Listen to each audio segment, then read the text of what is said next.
This is the 2024 Hyundai Santa Fe XRT. Is this the best bang for the buck trim level? Hey everybody, it's Tom from Vehicle Visionary. I hope you're having a great day. Today I borrowed this Santa Fe XRT from my friends at Mike Morgan Hyundai in Shreveport, Louisiana. As always, there is a link down in the description of the video if this is something you're interested in buying. The exterior color on this model is called Ultimate Red. It really does set it off. If you like red, this is definitely for you. And we'll take a quick look here at what we have with the exterior. LED headlights and LED daytime running lights. That flickering effect you're seeing is not really happening. It's just due to my camera. We'll also find the LED lighting strip that runs all the way across. You can see that very easily because, again, there's that flickering effect. That's one thing that happens with these cameras we tend to use on YouTube here, such as GoPros. They don't like LED lighting. That's why you see that. And we'll have some active vents here on the front end. The air curtain right here, I think you might be able to see from this angle, the daylight coming through here. So that's going to help improve gas mileage. And you also have air vents right here. These two actually will open and close as needed. The vehicle does not have to be in motion for that to happen. It just knows when to open and when to close them. It just depends on the situation as to what's going on. And the overall look, if this is the first time you've seen the 24 Santa Fe, then you know that it's fully redesigned. Definitely a more boxy look. Tell me what you think about that. Being the XRT trim level, this is going to be an all-wheel drive model.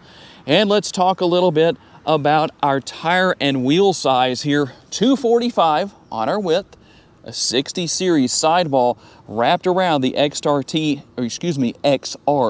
Let's get that right. The XRT exclusive 18-inch wheels. Gloss black in this case.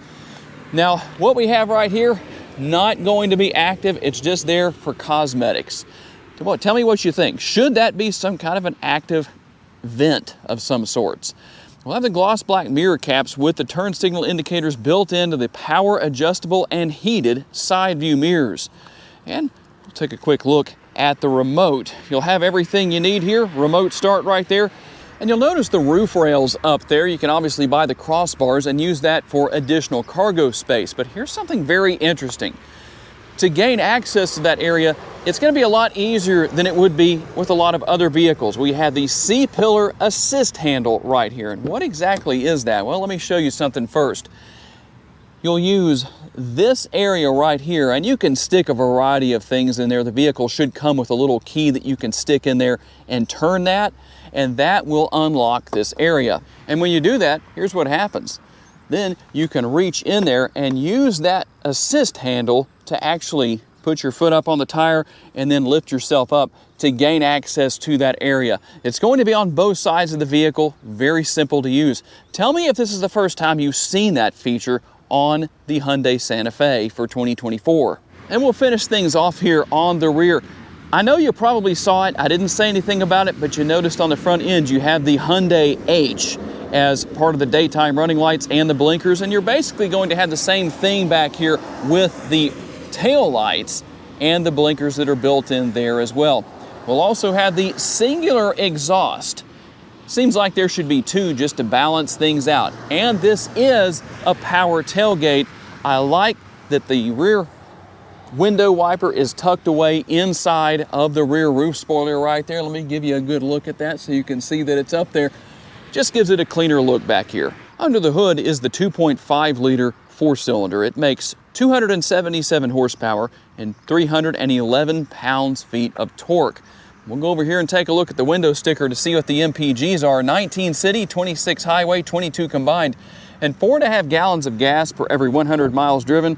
You have a 16-gallon gas tank, and you don't have capless fuel fill. So if you wanted to, you could actually buy a locking gas cap. You just have to take this one off, snip that off right there, and that would give you a little bit more peace of mind. If you want to tow with this model, you can tow up to 4,500 pounds. And I wanted to show you the remote one more time. On the side of the remote is the button to open the power tailgate if you want to use that feature. So I'm going to hold that button down. It takes a few seconds. But there's one thing you need to know about. Now, I didn't have to hold the button down to raise the tailgate to open it, but I will have to hold it down to close it. So you're gonna have to hold it down until it's finished closing. Otherwise, when you let go of it, look at that. It stops right where you take your finger off. Just one of those things that you might want to be aware of. Not necessarily a big deal, but it's always good to know. So let's talk about what we have back here. Cargo capacity 14.6 up to 79.6 cubic feet of potential cargo space, depending on your situation and how you want to configure things. There is quite a bit of space back here and quite a few options as far as space goes. Always a good thing. And unfortunately, we need to move that front seat forward just a little bit. But what I'm doing here is pushing these buttons to lower these seats. And in the interest of fair reporting, you shouldn't have the trouble I just did with the left side seat back right there, not wanting to go all the way down. The only reason that happened, I think you can see it pretty well on the screen right here, but that seat is actually moved further forward. You can actually move those seats back and forth on the tracks that they ride on to increase leg space for rear seat passengers. There is a spare tire located underneath the vehicle. Let's get some of this out of the way so it's a little bit easier to lift the floor right here and show you. There's the tools for changing your spare tire if you need to. And additional space over here. You also have some storage space on the left-hand side, the 12-volt power outlet. And here is what your rear seat passengers will find. Air conditioning vents, and they will also find cup holders. Obviously, that's going to be on both sides. In addition to the 12-volt, we also have a power outlet right there. Now, none of these seats back here are power up. In case you're wondering, they have to be manually raised back up. And let's see what your second and third row passengers are going to find. The armrest here is pretty comfortable. I think my arm could rest up there for a while and be okay. More cup holders, and I would call that more of a bottle holder than a door bin. Tell me what you think about that, but I think that will do the job. Now, you can see the difference in where the seats are located. And to gain access to the third row, you can do this from the driver's side over there or over here on the passenger side. You're just going to push this button right here. The seat will get up and out of the way, and we'll hop on inside. The distance that goes forward is obviously going to be determined by where the front seat is located. Now, you can see that I actually do have a decent amount of leg space back here. The only thing is that the floor is a little bit high. Not the end of the world, but just so you know what's going on there. Now, if you're wondering what this is, that actually controls fan speed, kind of easy to deal with right there as far as the rear AC goes. And just a quick look around here. Now, one thing that I think is helpful here is if needed, rear seat passengers can push that button, and it makes it a lot easier to get out without relying on the middle row passengers to let them out if they happen to forget. And rear seat pockets on the back of both seats. Gonna have a storage area right here, a little drawer that's kind of hidden away. Plenty of room in there. Now, you'll notice that there don't seem to be air conditioning vents here, but they are here. They're just located on the door pillars. Let's get that out of our mouths without a tongue twist, at least out of my mouth. And if you're wondering about USB connectivity, yes, there is a USB on both seats right here in really a typical place with these Hyundais. Now, one thing that's here that you're not going to see on very many vehicles at all is the fact that you can open the center console from the front, or if a rear seat passenger, or maybe I should say middle row passenger, needs to gain access to this area, they can gain access from the back seat. That's a nifty little option. And how about the sticker price? $42,405 at Mike Morgan Hyundai. Let's see what else you get for that price beyond what I've already shown you.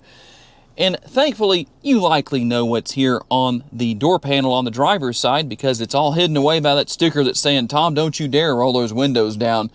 So you know what's there. Power door locks, power window controls, and everything right here that you can see a lot easier for controlling your power side view mirrors. Some of your safety features here: traction control. You can open and close your power tailgate back there, and there's your power parking brake if you happen to wonder where that is.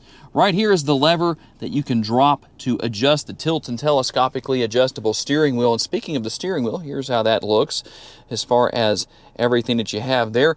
A lot of nice features. Everything's easy to deal with. You can work your way back and forth through the 8-speed transmission with the shifter paddles if you want to, and a very nice modern look with the dashboard. That flickering effect, once again, in case you skipped through the video to this point, that has to do with my camera. It's not really happening. And you'll notice the curvature to the screen up here. Hopefully you can see that well on the screen, on your screen. That's pointed at the driver. I like that driver focus of how that works. And then everything here, very easy to deal with. And if you want to see your owner's manual, well, just so you know, you'll have to get the QR code right there, and then you can see that on your phone. But everything here is super easy to deal with. You can go in here and change different settings and go and see what's going on and whatever you need to do. Obviously, you're going to have the Hyundai shifter right here. When you're ready to go into reverse, you just twist it back, and that's going to bring up your rear view camera, as you can see right there. Let's see what we have as far as the multiple views go. There are 3, just so you know. And then if we want to go into neutral, we're just going to do that forward one time, and then all the way forward goes into drive. To go into park, we push right there. A very nice system to use here. Very simple to deal with. Pretty easy to figure out. Your dual zone climate control is here. You can see some of your one-touch features. There's the button for turning the radio on and off and adjusting the volume.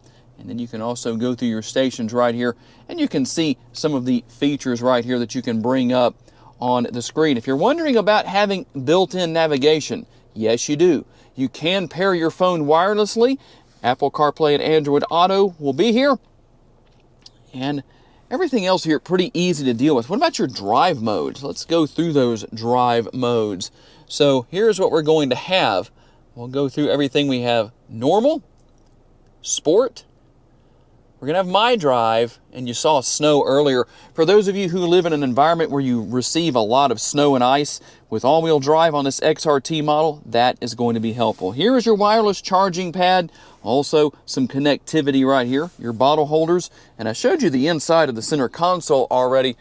One thing I didn't show you before, right here, your sunroof. Now, it is not panoramic, it's conventional size, but it is tilt and slide open capable. You can open it either way depending on what you want to do, and there are your upper console controls, buttons, and features. All right, here we go on our test drive, and I want you to listen. You didn't hear anything right there, and you might wonder, what was that about? You might have noticed the railroad tracks I just drove over.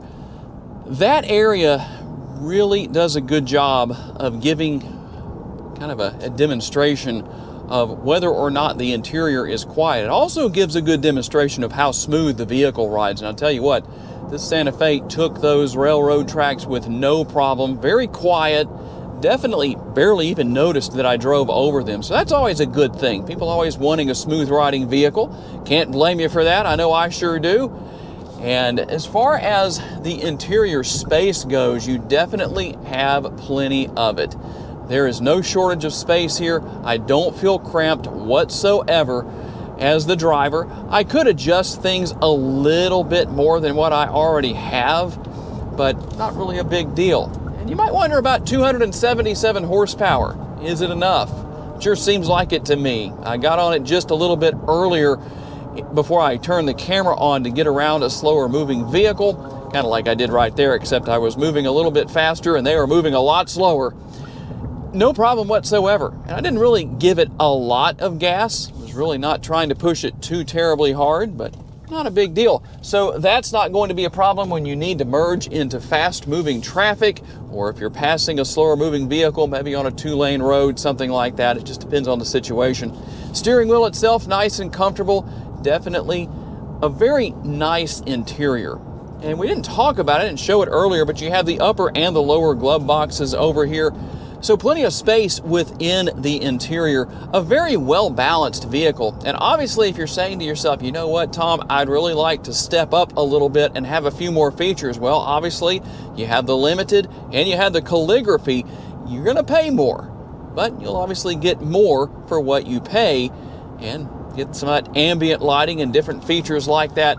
That's one thing I have to say on these redesigned Santa Fe's is that the ambient lighting has definitely been stepped up beyond what I would have maybe expected. I have a video, maybe 2 videos I believe, where I exclusively show that, but I also have some other trim levels if you'd like to check that out. So tell me what you think about the 2024 Hyundai Santa Fe XRT. Is this the best bang for the buck trim level? It may not have everything that you could get, say, on the calligraphy, such as the ambient lighting within the interior, but you also have a lower price and a little bit of additional ground clearance to help out with your driving, especially if you're doing a little light off-roading or dealing with snow. And maybe the roads haven't been plowed and you've got those ruts, but you still have that high section in the center that you have to deal with. It's not so good if you have a sedan, something low to the ground. So tell me what you think about this Santa Fe. I do want to say a special thanks to my friends at Mike Morgan Hyundai for loaning me this model for the day, and a special thanks to each and every one of you for being kind enough to give me the opportunity to give you a vision for your next vehicle. If you enjoyed this video, make sure to hit the like button. That helps me out a lot. Make sure to subscribe if you haven't done so already. That way you don't miss any future videos. And if you would like to learn about additional vehicles you may wish to consider purchasing, check out the video that's on the screen right now, and I will see you there.